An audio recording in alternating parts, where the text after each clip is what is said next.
नमस्कार दोस्तों। आज की कहानी बड़ी ही प्यारी है। विमला जी अपने बेटे और बहू के साथ बड़ा ही सुखी जीवन बिता रही थी। उनकी एक बेटी थी जिसकी शादी हो रखी थी। विमला जी और बहू में माँ बेटी जैसा प्यार था। दोनों ही एक दूसरे के बिना रह नहीं सकती थी। बहू अनामिका ने जब भी खाना बनाना तो पहले अपनी सासू माँ से आकर पूछती, मम्मी जी खाने में क्या बनाऊं? और विमला जी जो कहती अनामिका बड़ी ही खुशी खुशी वह सब कुछ बना लेती। विमला जी भी अपनी बहू के साथ घर के छोटे मोटे काम करवाती रहती थी और कहती कि बहू तुम भी थोड़ा आराम कर लिया करो। एक दिन विमला जी अपनी बेटी सुमन के साथ फोन पर बात कर रही थी। सुमन कह रही थी, ठीक है माँ जी, मैं जो मर्जी बना लूं, लेकिन मेरी सास उसमें कुछ ना कुछ नुक्स निकालती ही रहती है। तभी विमला जी ने कहा कि जैसे मैं तेरी माँ हूँ वैसे वह भी तेरी माँ है, इसलिए उनकी बात का बुरा मत मना कर। तभी वहाँ अनामिका आ जाती है और वह चुपचाप बैठ जाती है। तभी विमला जी ने सुमन से कहा कि मैं तेरे साथ बाद में बात करती हूँ, और अनामिका से पूछा कि बहू क्या बात है, तू चुपचाप क्यों बैठ गई? तभी अनामिका ने कहा कि मम्मी जी, मैं सब्जी के लिए पूछने आई थी क्या बनाऊं, आप बात कर रहे थे इसलिए मैंने आपको टोका नहीं। विमला जी ने कहा कि बहू इसमें ठोकने वाली क्या बात थी, तुझे जब भी कोई बात करनी होती है बेझिझक कर लिया कर। अनामिका ने कहा कि अच्छा मम्मी जी, शाम के खाने में क्या क्या बनाऊं? आपको पता है ना कि जब ये ऑफिस से आते हैं तो आते ही खाना मांगते हैं। अगर खाना तैयार नहीं होता तो गुस्से हो जाते हैं। हाँ हाँ बहू, जा जल्दी से खाना बना ले। कुछ दिनों के बाद एक दिन बारिश आ रही थी। विमला जी ने अनामिका से कहा कि बहू, गर्मा गर्म पकौड़े बना लो, आज तो तुम्हारा पति भी घर है। अनामिका ने कहा ठीक है मम्मी जी, और पकौड़े बनाने और चाय बनाकर ले आती है। तभी बाहर डोरबेल बजती है। विमला जी ने कहा इतनी बारिश में कौन होगा? विमला जी दरवाजा खोलने जाती है। तभी अनामिका ने कहा कि मम्मी जी, मैं खोल कर आती हूँ दरवाजा। अनामिका ने जब दरवाजा खोला तो नंद खड़ी थी।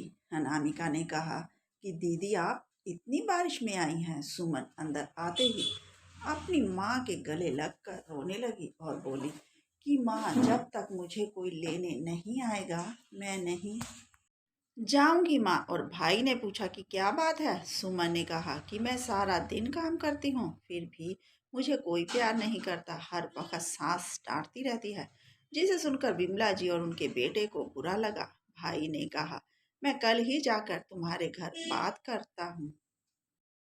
सुमन ने कहा नहीं भाई, आप वहां नहीं जाएंगे, मैं देखना चाहती हूँ कि वह कब तक मुझे लेने नहीं आते। आप सुमन को अपनी माँ और भाभी का उसने देखा कि माँ बेटी से ज्यादा बहू को प्यार करती है, इसलिए सुमन ने छोटी छोटी सी बातों से माँ के कान भरने शुरू कर दिए। और जो सास बहू को इतना प्यार करती थी अब बेटी के कहने पर हर वक्त बहू के काम में नुक्स निकालती। एक दिन अनामिका को उठने में थोड़ा लेट हो गया तो उसने सुमन से मेरे साथ किचन में थोड़ा काम करवा दो। सुमन ने कहा कि मैं तो यहाँ कुछ दिनों के लिए रहने आई हूँ, तब भी आप मेरे से काम करवा रही हैं। इतने में विमला जी को आते देखकर सुमन ने कहा, भाभी, अगर आपको मेरा यहाँ रहना पसंद नहीं है तो मैं आज ही चली जाती हूँ वापस अपने ससुराल। विमला जी ने कहा क्या बात हो गई? तभी सुमन ने झूठ बोलना शुरू कर दिया। अनामिका ने कहा कि मम्मी जी, मैंने तो इसे कुछ भी नहीं कहा, बस मैंने किचन में थोड़ी सी मदद मांगी थी। तभी विमला जी ने कहा कि बहू, मेरी बेटी कुछ दिनों के लिए आई है, वह भी तुझे चुभ रही है। घर का काम ही कितना है जो तू कर नहीं सकती। अनामिका ने कुछ नहीं कहा और अपने आप सारा काम कर लिया। तभी पति ने कहा कि अनामिका, मैं लेट हो रहा हूँ, जल्दी से खाना दे दो। अनामिका ने अपने पति को टिफिन दिया। तभी अनामिका घर का सारा काम निपटा कर अपने कमरे में गई और सुमन के ससुराल में फोन किया और पूछा कि क्या बात हो गई जो सुमन यहाँ आई हुई है। सुमन की सास ने कहा कि यह तो कुछ दिनों के लिए मायके जाने के लिए कह कर गई थी और नहीं आई। तभी अनामिका ने सारी बात बताई। सुमन की सास ने कहा कि मैं कल ही आ रही हूँ सुमन को लेने। अगले ही दिन सुमन की सास आ गई और उसने सारी बात सुमन की माँ और भाई के सामने बताई, जिससे सुमन की नज़रें झुक गई और वह चुपचाप खड़ी रही। सुमन की सास उसे अपने साथ ससुराल ले गई। विमला जी ने अपनी बहू अनामिका से कहा कि बहू मुझे माफ़ कर दे, मैं अपनी बेटी की बातों में आ गई।